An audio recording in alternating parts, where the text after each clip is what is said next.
hope that you had a lovely, lovely weekend. I know we can't do a lot and we have to stay in, but remember, our priority is staying safe and it's our well-being, isn't it? So stay healthy, stay indoors. What I'm going to do today is show you another maths game that you can play at home.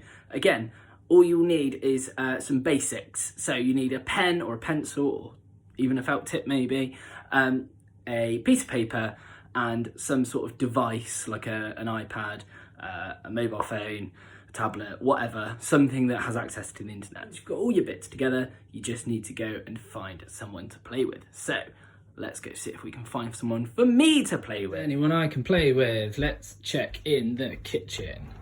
Aha! She's making a cake. Char, do you want to play a game? Yeah. So now that you have your piece of paper and your random number generator and your pen, you will need to draw yourself a 5x5 grid and set up your random number generator, which I'll explain in a minute. We've done to get our random number generator is set up the iPad. All I've done is Googled random number generator, and look, I've set it 1 to 10, which is what you need to do if you want to work with bigger numbers. Work with bigger numbers, just change the max. And if I hit generate, 9, 4, 9. Okay, so I will explain to you what you need to do with those numbers in a minute. What I'll need to do is I will need to fill in my squares with the numbers generated from the random number generator. The aim of the game is to try and keep the same digits next to each other. So let's randomly generate my first number, and it's a 4. So I'm going to try and put 4 somewhere in there. My next number is an 8. I'm going to pop it in there. Doesn't matter at the start, just put them anywhere. Once they start repeating themselves, that's when you want to try and put them close together. And a 10, so I'm going to put 10 down here. Oh, and another 4.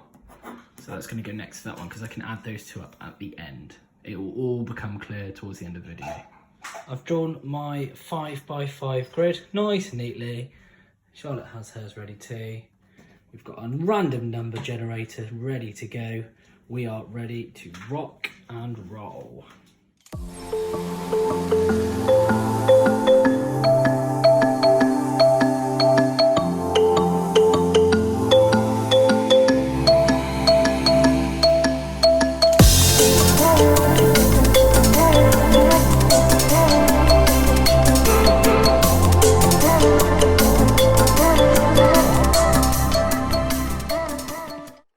What we need to do now that our grids are full, we need to add up all the numbers that are next to each other in each row, going across and going down. So let's do it together. I've got 4 and 4 next to each other, which is 8. I've got 4, 4 and 4 all next to each other, so 3 4s are 12. I've got 8, 8 and 8, which is 24. I've got 7, 7 and 7 and 7 all next to each other, which is 28, 4 7s are 28. And I've got in this row 10 and 10 next to each other, which is 20. Now I need to add up the numbers that are next to each other looking down the rows. So I've got 4, 4 and 4, which I know is 12. And then I've got 7 and 7, which is 14. 14 and 12 is 26. 4 and 4 I've got next to each other there. That's the only two numbers next to each other in that row, so that's 8. Nothing next to each other in that row, so that's nothing. Nothing in that one either. And I've got 2 and 2, which is 4, and 3 and 3 is 6. 6 and 4 is 10. So Charlotte's added hers up as well, and she's got different numbers down the side here because she's placed her numbers in different places to mine. So now what we need to do is we need to add up all the numbers on the outside of your grid together. Total of my numbers, so the total of 8, 12, 24, 28, 20, 26, 8 and 10 is 136. Hopefully I've done that right. The total of Charlotte's, so the total of 28, 12, 14, 16, 14, 8, 12, 20 and 20 is 144.